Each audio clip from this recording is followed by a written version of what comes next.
अस्सलाम वालेकुम स्टूडेंट्स, मैं हूं अब्दुल कुद्दूस बेग, आपका फिजिक्स टीचर। स्टूडेंट्स, आज के लेक्चर में हम चैप्टर नंबर 3 के 3 इंपॉर्टेंट न्यूमेरिकल्स को डिस्कस करेंगे which are numerical number 8, 9 and 10। तो स्टूडेंट्स, लेक्चर को स्टार्ट करने के लिए चलते हैं व्हाइट बोर्ड की तरफ। स्टूडेंट्स, स्टार्ट करते हैं numerical 3.8 which states that a truck weighing 2500 kilogram and moving with a velocity of 21 meter per second collides with a stationary car weighing 1000 kilogram. The truck and the car move together after the impact. Calculate their common velocity. तो students, जैसा कि statement को read करने से मालूम हुआ, there is a truck जिसका mass है 2500 किलोग्राम, जो कि इनिशियली 21 मीटर पर सेकेंड की स्पीड और वेलोसिटी से मूव कर रहा है। After certain time truck collide करता है एक स्टेशनरी कार से। स्टेशनरी कार का मतलब है कि कार इनिशियली रेस्ट की हालत में है, तो इसकी इनिशियल वेलोसिटी की वैल्यू 0 होगी। कार का मैस है 1000 किलोग्राम। तो स्टूडेंट्स, जैसे ही ट्रक कार के साथ टकराता है आफ्टर कोलिजन, ट्रक और कार दोनों सेम वेलोसिटी के साथ मूव करते हैं इन द सेम डायरेक्शन। तो स्टूडेंट्स, हमने उन दोनों की उस सेम वेलोसिटी को, जिसको हम कॉमन वेलोसिटी कह रहे हैं, उसकी वैल्यू को कैलकुलेट करना है। तो स्टूडेंट्स, न्यूमेरिकल 3.8 को सॉल्व करने के लिए हम सबसे पहले गिवन डाटा लिखेंगे। As students,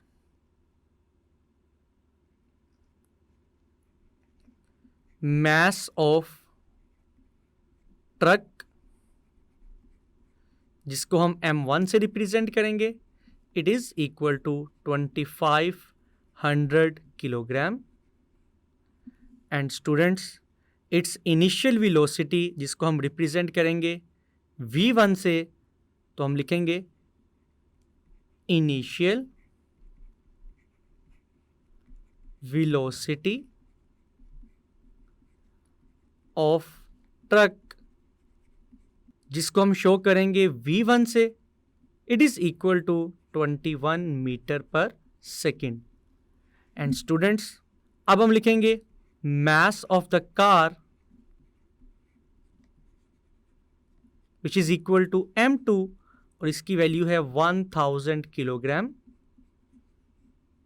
और स्टूडेंट्स, जैसा कि स्टेटमेंट में मेंशन्ड है, the car is initially at rest, it is a stationary car, तो इसकी इनिशियल वेलोसिटी आएगी 0 मीटर पर सेकेंड के equal. Initial velocity of car, जिसको हम v2 से रिप्रेजेंट करेंगे, और इसकी वैल्यू है 0 metre per second. Now students, data को लिखने के बाद अब हम टू फाइंड लिखेंगे कि what is required in this numerical. तो students, as it is mentioned in the statement that calculate their common velocity. तो स्टूडेंट्स, हमने इस न्यूमेरिकल में कैलकुलेट करना है the common velocity of truck and car after collision, जिसको हम simply v से रिप्रेजेंट कर सकते हैं, and it is unknown. Now students, truck और कार की कॉमन वेलोसिटी की वैल्यू को कैलकुलेट करने के लिए हम कौन सा फॉर्मूला यूज करेंगे? तो स्टूडेंट्स, याद रखिएगा, इस न्यूमेरिकल को सॉल्व करने के लिए हम law of conservation of linear momentum use करेंगे, which states that total momentum of the system before collision will be equal to the total momentum of the system after collision. तो students, system का total momentum before collision किसके equal आएगा? m1 v1 plus m2v2 के equal, और students system का total momentum after collision किसके equal आएगा, m1v1 prime plus m2v2 prime के इक्वल। और ये दोनों मोमेंटम इक्वल होंगे before collision and after collision. Now students, इस इक्वेशन को हम इक्वेशन नंबर 1 कह सकते हैं। अब हम इस इक्वेशन में वैल्यूज पुट करेंगे, लेकिन स्टूडेंट्स यहां पर हम अज्यूम करेंगे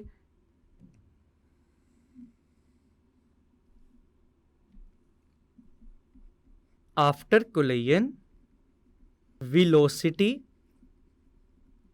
ऑफ ट्रक किसके इक्वल होगी, ऑब्वियसली v1 प्राइम के इक्वल।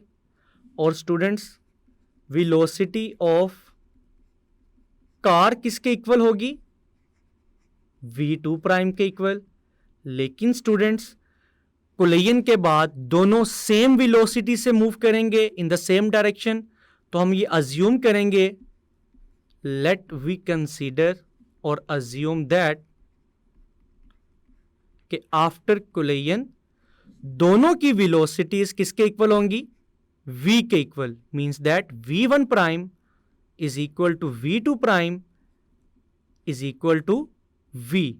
तो स्टूडेंट्स यहां पर हम फॉर्मूले को थोड़ा सा चेंज करेंगे, m1 v1 plus m2 v2 as it is equal to m1 v1 prime की जगह हम पुट करेंगे v plus m2 v2 prime की जगह हम पुट करेंगे v। v is the common velocity of car and the truck. तो students v की वैल्यू को कैलकुलेट करने के लिए हम राइट हैंड साइड से v को कॉमन लेंगे, रिमेनिंग वैल्यूज आएंगी m1 plus m2। Left hand side की वैल्यूज एज इट इज आएंगी m1 v1 plus m2 v2। Now students finally v की वैल्यू को कैलकुलेट करने के लिए m1 m2 को हम लेफ्ट हैंड साइड के डिनोमिनेटर में शिफ्ट करेंगे।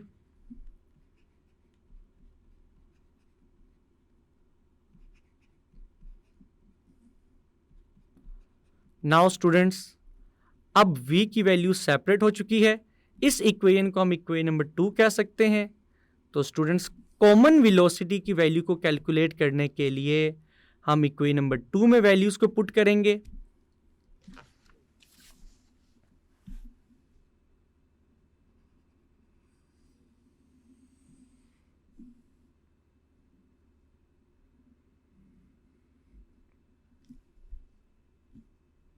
तो स्टूडेंट्स हम लिखेंगे by putting the values in equation 2। तो students v as it is आएगा, और स्टूडेंट्स m1 की वैल्यू है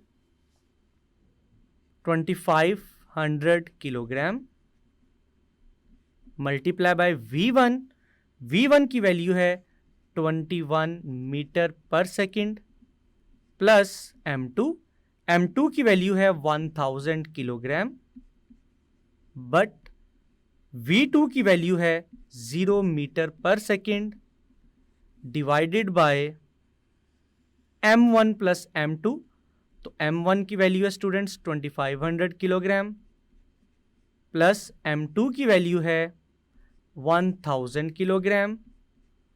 नाउ स्टूडेंट्स अगर हम न्यूमरेटर को सॉल्व करें तो स्टूडेंट्स जब हम 2500 को 21 से मल्टीप्लाई करवाएंगे तो हमारा रिजल्ट आएगा स्टूडेंट्स 52500 यूनिट आएगा किलोग्राम मीटर पर सेकेंड। और स्टूडेंट्स जब 1000 को 0 से मल्टीप्लाई करवाएंगे तो रिजल्ट आएगा 0 डिवाइडेड बाय 2500 प्लस 1000 का आंसर आएगा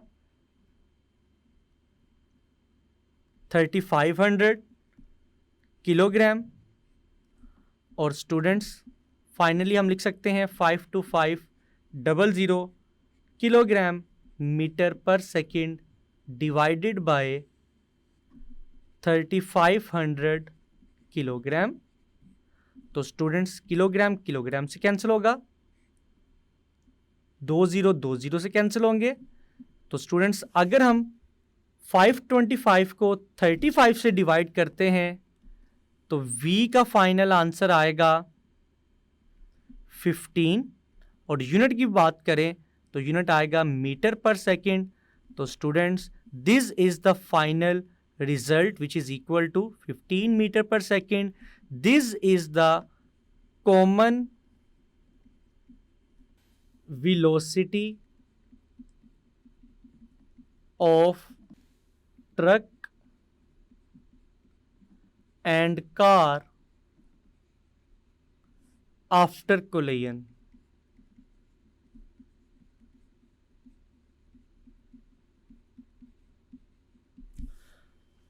स्टूडेंट्स ये था न्यूमेरिकल 3.8 का सॉल्यूशन। स्टूडेंट्स स्टार्ट करते हैं numerical 3.9 which states that two blocks of masses 2.0 kilogram and 0.50 kilogram are attached at the two ends of a compressed spring. The elastic potential energy stored in the spring is 10 joule. Find the velocities of the blocks if the spring delivers its energy to the blocks when released. तो students numerical को solve करने के लिए सबसे पहले हम given data लिखेंगे।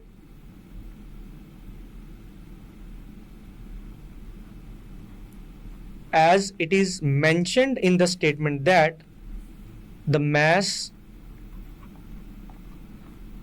of the first block, जिसको हम M1 से रिप्रेजेंट करेंगे, and it is equal to 2.0 kilogram, जिसको हम सिंप्लिसिटी के लिए 2 किलोग्राम के इक्वल लिखेंगे। Now students mass of second block is equal to M2 और इसकी वैल्यू है 0.50 किलोग्राम, जिसको अगेन हम किस फॉर्म में लिख सकते हैं, 0.5 kg की फॉर्म में। Now students as it is also mentioned in the statement that the elastic potential energy of the spring is equal to 10 joule. And students अगर हम डायग्राम की मदद से स्टेटमेंट को समझने की कोशिश करें, for example students it is the spring which is in the compressed state और दोनों तरफ हमने 2 ब्लॉक्स को अटैच किया हुआ है। For example this is first block M1 and this is the second block M2 और जैसा कि आप देख सकते हैं M1 is greater than M2। Now students initially दोनों ब्लॉक्स रेस्ट की हालत में हैं, तो हम लिख सकते हैं स्टूडेंट्स कि दोनों ब्लॉक्स की इनिशियल वेलोसिटी किसके इक्वल होगी, v1 की वैल्यू भी 0 मीटर पर सेकेंड के इक्वल होगी और v2 की वैल्यू भी 0 मीटर पर सेकेंड के इक्वल आएगी। As the spring is in the compressed state, तो इसके अंदर स्टोर्ड एनर्जी की वैल्यू होगी elastic potential energy which is equal to 10 joule.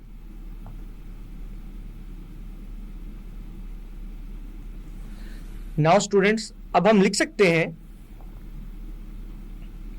Initial velocity of first block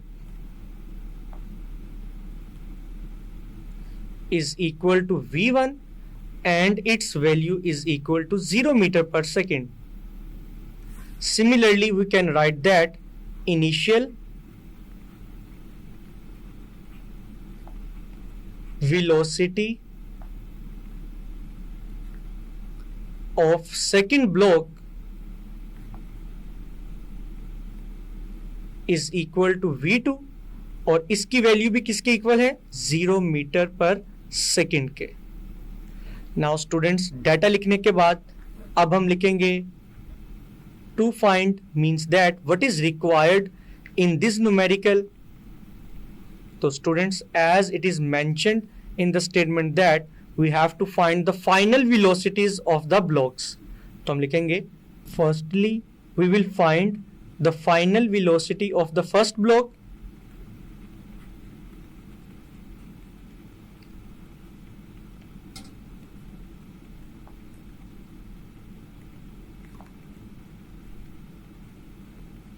जिसको हम v1 प्राइम से रिप्रेजेंट करेंगे, इट इज अननोन। और सिमिलरली हम लिखेंगे we have to find the final velocity of second block after releasing the spring, इसको हम represent करेंगे v2 प्राइम से and it is also unknown. Now students अब हम इस न्यूमेरिकल के सॉल्यूशन को स्टार्ट करते हैं।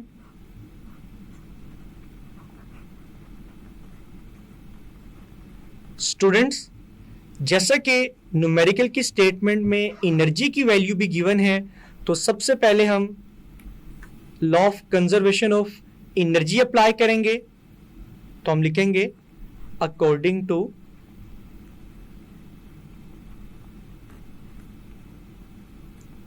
law of conservation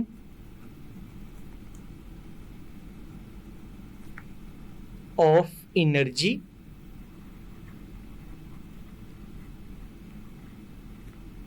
इसका मतलब है कि सिस्टम की total kinetic energy before releasing the spring equal होगी सिस्टम की टोटल काइनेटिक एनर्जी के after releasing the spring.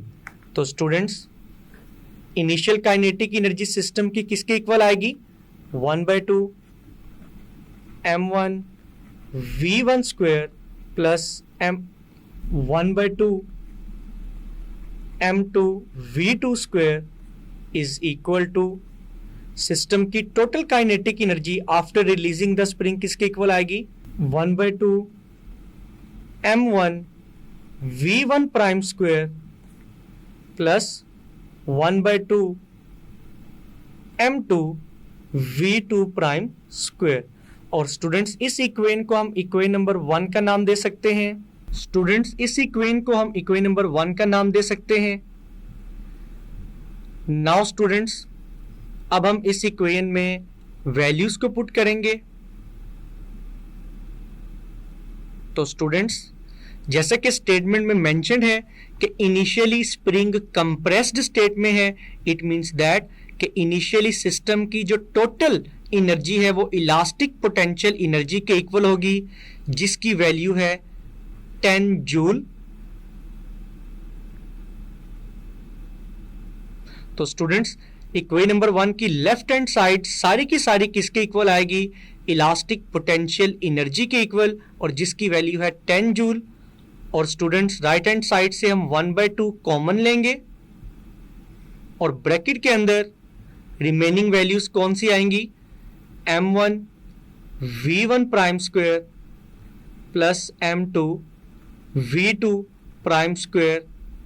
Now students जब हम 2 को इक्वल की दूसरी तरफ शिफ्ट करेंगे तो ये 10 से मल्टीप्लाई होगा, it becomes equal to 20 joule is equal to students अब हम m1 की वैल्यू पुट करेंगे which is equal to 2 kilogram,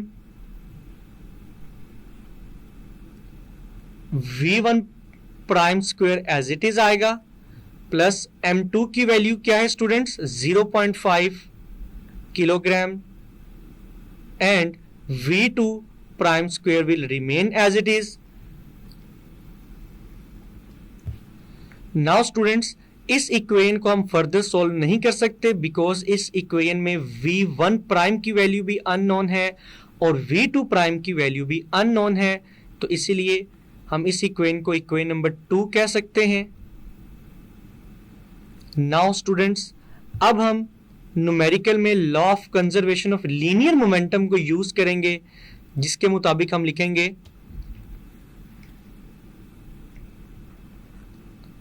according to law of conservation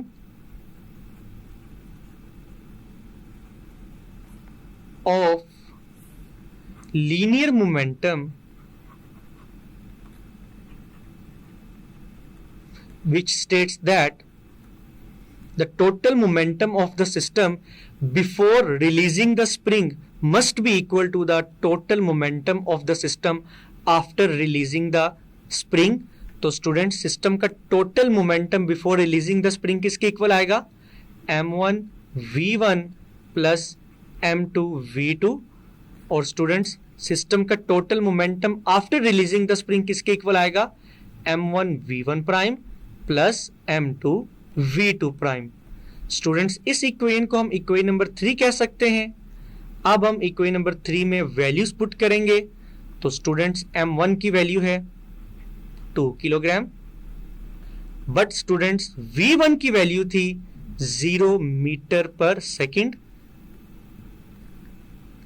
plus m2 की वैल्यू है students 0.5 kilogram, and again v2 की value है students 0 meter per second because initially both the blocks are in rest state is equal to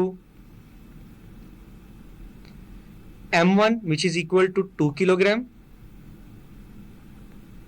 into v1 prime plus m2 is equal to 0.5 kilogram multiplied by v2 prime।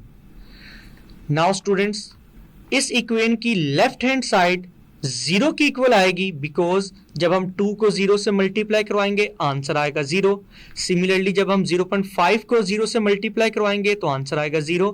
तो left hand side totally किसके equal आएगी? 0 के equal. Now students, right hand side में हम क्या लिखेंगे? 2 kilogram times v1 prime plus 0.5 kilogram times v2 prime. Now students, अब हमारी मर्जी है, हम v1 प्राइम को भी इक्वल की दूसरी तरफ शिफ्ट कर सकते हैं और v2 प्राइम को भी इक्वल की दूसरी तरफ शिफ्ट कर सकते हैं। नाउ स्टूडेंट्स, अगर हम v1 प्राइम को इक्वल की दूसरी तरफ शिफ्ट करें तो इसकी वैल्यू नेगेटिव हो जाएगी, तो हम लिखेंगे -2 kilogram times v1 prime is equal to 0.5 kilogram times v2 prime. Now students, अगर हम यहां से v2 प्राइम की वैल्यू को कैलकुलेट करना चाहते हैं तो 0.5 को इक्वल की लेफ्ट हैंड साइड से डिवाइड करवाएंगे। तो स्टूडेंट्स, हम लिखेंगे v2 prime is equal to -2 kilogram times v1 prime divided by 0.5 kilogram. तो स्टूडेंट्स, किलोग्राम किलोग्राम से कैंसिल होगा और फाइनली v2 प्राइम का फॉर्मूला किसके इक्वल आएगा? स्टूडेंट्स, जब हम 2 और 0.5 को डिवाइड करवाएंगे तो स्टूडेंट्स हम लिखेंगे it is equal to -4 times v1 prime. Now students, इस इक्वेशन को हम इक्वेशन नंबर 4 कह सकते हैं। नाउ स्टूडेंट्स, इस इक्वेशन को हम इक्वेशन नंबर 2 में पुट करेंगे तो स्टूडेंट्स हम लिखेंगे पुट इन इक्वेशन 2। तो स्टूडेंट्स, इक्वेशन नंबर 2 किसके इक्वल है? Equation number 2 states that 20 joule is equal to 2 kilogram times v1 prime square plus 0.5 kilogram times v2 prime square. Now students, अब हम जस्ट v2 प्राइम की जगह put करेंगे -4 times v1 prime. तो students, इस equation में जब हम v2 प्राइम की वैल्यू को पुट करेंगे तो स्टूडेंट्स हम लिखेंगे 20 joule is equal to 2 kilogram times v1 prime square plus 0.5 kilogram. और स्टूडेंट्स, v2 प्राइम की वैल्यू है -4 times v1 prime but whole का स्क्वायर आएगा। नाउ स्टूडेंट्स, हम लिखेंगे 20 joule is equal to 2 kilogram times v1 prime square plus 0.5 kilogram.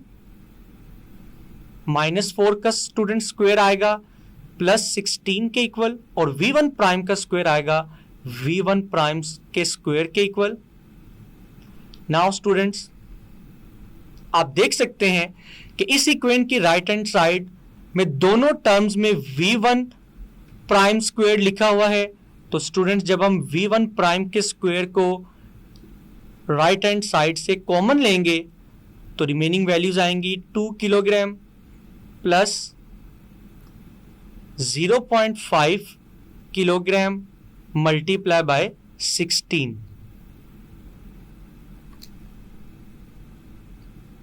Now students, अगर further equation को solve किया जाए तो हम लिखेंगे 20 joule is equal to v1 prime square into 2 kilogram. Students, जब 16 को 0.5 से मल्टीप्लाई करवाएंगे तो हम लिखेंगे 8 किलोग्राम। 8 प्लस 2 स्टूडेंट्स, हमारा आंसर आएगा 10 किलोग्राम के equal, multiply by v1 prime square, it is equal to 20 joule. Now students, v1 prime की वैल्यू को कैलकुलेट करने के लिए 10 किलोग्राम को इक्वल की लेफ्ट साइड पर शिफ्ट करेंगे जो कि 20 से डिवाइड होगा।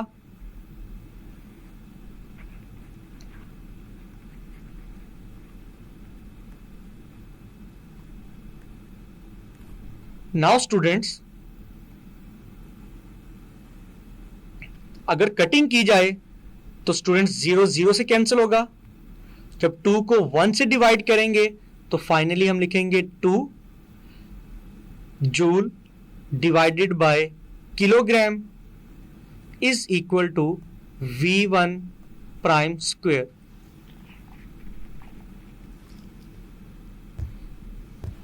नाउ स्टूडेंट्स, अगर जूल को in terms of base units लिखा जाए, जैसा कि हमें पता है joule is the unit of work done which is equal to newton metre, and students newton की वैल्यू है kilogram metre per second square के equal, multiply by metre. Now students, finally joule in terms of base units किसके equal आएगा? Kilogram metre square per second square. Now students, finally v1 prime square किसके equal आएगा? 2, और joule की जगह हम लिखेंगे kilogram metre square per second square divided by kilogram. तो स्टूडेंट्स, किलोग्राम किलोग्राम से कैंसिल होगा। v1 प्राइम स्क्वायर किसके इक्वल आएगा? 2 metre square per second square. लेकिन स्टूडेंट्स, हमें तो जस्ट v1 प्राइम की वैल्यू चाहिए, तो स्टूडेंट्स हम लिखेंगे by taking square root on both sides. तो हम लिखेंगे v1 prime square whole square root is equal to 2m square per second square, इसका भी होल स्क्वायर रूट आएगा। नाउ स्टूडेंट्स, v1 प्राइम का स्क्वायर स्क्वायर रूट से cancel होगा, तो फाइनली v1 प्राइम की वैल्यू आएगी, जब हम 2 का स्क्वायर रूट फाइंड करेंगे तो स्टूडेंट्स हम लिखेंगे it is equal to 1.41। Metre का स्क्वायर भी स्क्वायर रूट से कैंसिल होगा, सेकेंड का स्क्वायर भी स्क्वायर रूट से कैंसिल होगा, तो फाइनली v1 प्राइम का यूनिट आएगा metre per second, which is the unit of velocity और स्पीड। तो स्टूडेंट्स, हमने फर्स्ट ब्लॉक की फाइनल वेलोसिटी की वैल्यू को कैलकुलेट कर लिया है। नाउ स्टूडेंट्स, अब हम इस v1 प्राइम की वैल्यू को इक्वेशन नंबर 4 में पुट करेंगे ताकि हम v2 प्राइम की वैल्यू को कैलकुलेट कर सकें। तो students, from equation 4 we can write that it is equal to v2 prime, which is equal to minus 4 times v1 prime, और students minus 4 will remain as it is। v1 prime की value है students 1.41 metre per second. तो students, जब हम 1.41 को 4 से multiply करवाएंगे तो फाइनली v2 प्राइम का फाइनल आंसर आएगा -5.65 metre per second, which is the final velocity of the second block after releasing the spring. तो स्टूडेंट्स, यहां पर आप नोट कर सकते हैं कि v2 प्राइम का आंसर नेगेटिव है। It means that after releasing the spring, अगर block m1 towards left move कर रहा है विद वेलोसिटी v1 प्राइम, तो students after releasing the spring block m2 move करेगा towards right with velocity v2 prime. तो students, दोनों velocities की direction opposite होगी after releasing the spring. Dear students, finally this is the solution of numerical 3.9। Students, start करते हैं numerical 3.10, which states that a football is thrown upward with an angle of 30 degree with respect to the horizontal. To throw a 40-meter pass, what must be the initial speed of the ball? Very simple numerical students. तो students, सबसे पहले हम data लिखेंगे।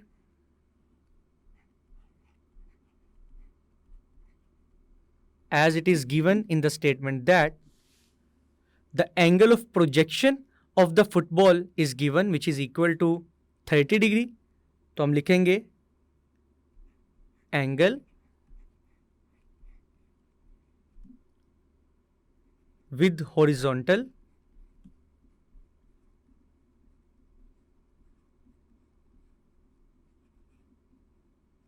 is equal to theta and its value is 30 degree. And students, as it is mentioned, to give a 40-meter pass means that कि हमने horizontally football को कितनी दूर फेंकना है, 40 meters. It means that it is the range of the football. तो यहाँ पर हम लिखेंगे horizontal distance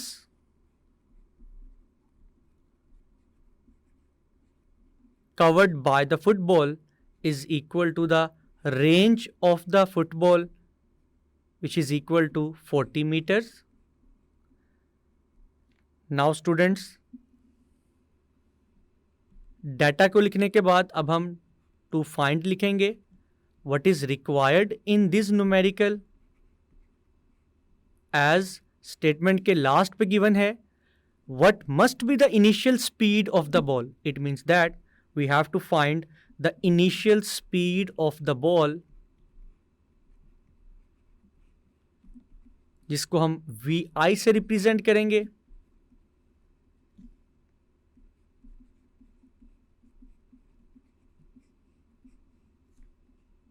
and it is unknown. Now students, अगर फॉर्मूला की बात की जाए तो हम कौन सा फॉर्मूला यूज करेंगे? जैसा कि हमने प्रोजेक्टाइल मोशन में रेंज ऑफ प्रोजेक्टाइल का फॉर्मूला डिराइव किया था, which is equal to r is equal to vi square sine 2 theta divided by g। और इस फॉर्मूला को हम इक्वेशन नंबर 1 कह सकते हैं।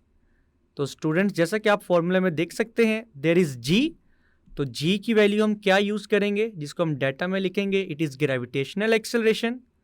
तो g की वैल्यू स्टूडेंट्स हम यहाँ पर यूज़ करेंगे 9.8 metre per second square. Now students, अब हम इस न्यूमेरिकल का सॉल्यूशन स्टार्ट करते हैं।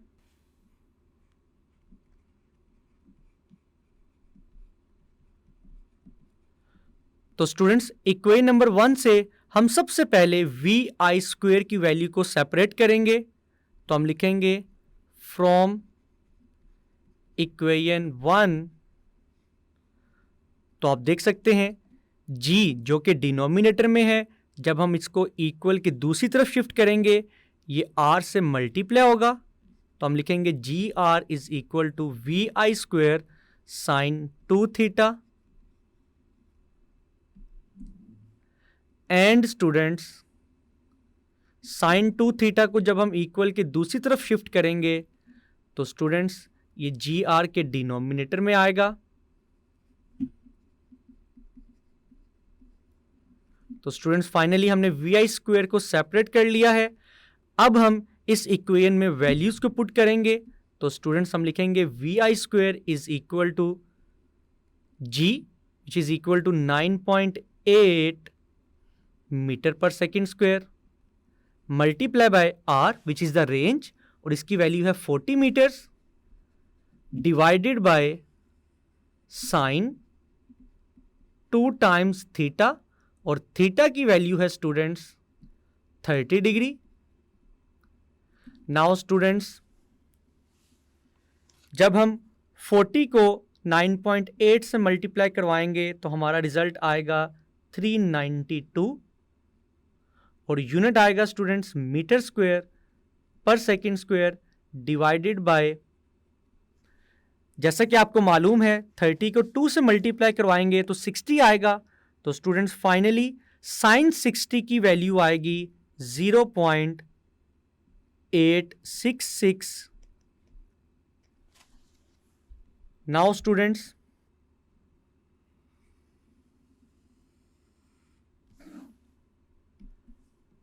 अगर हम 392 को 0.866 से डिवाइड करवाते हैं तो रिजल्ट आएगा 452.64 metre square per second square. Now students, हमें तो सिर्फ वी आई की वैल्यू चाहिए, तो वी आई का स्क्वायर रिमूव करने के लिए हम दोनों तरफ स्क्वायर रूट लेंगे। तो हम लिखेंगे by taking square root on both sides,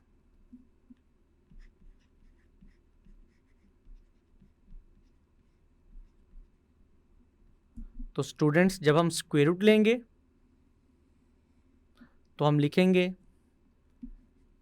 we I square is equal to 452.64 metre square per second square.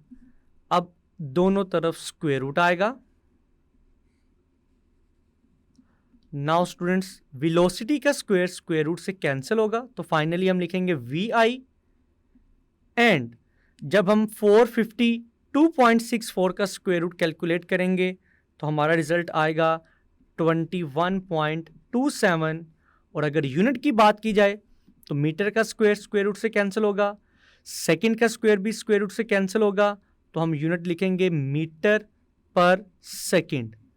अगर हम अपने आंसर को 3 सिग्निफिकेंट फिगर्स तक लिखें तो स्टूडेंट्स, जब हम 7 को राउंड ऑफ करेंगे तो हमारा फाइनल रिजल्ट आएगा v i is equal to 21.3 metre per second.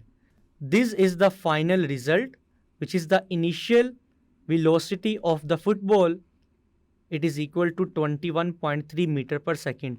It means that कि अगर हम फुटबॉल को 21.3 मीटर पर सेकेंड की वेलोसिटी से फेंकते हैं तो ये 40 मीटर दूर जाकर गिरेगा अगर इसका प्रोजेक्टेड एंगल 30 डिग्री हो।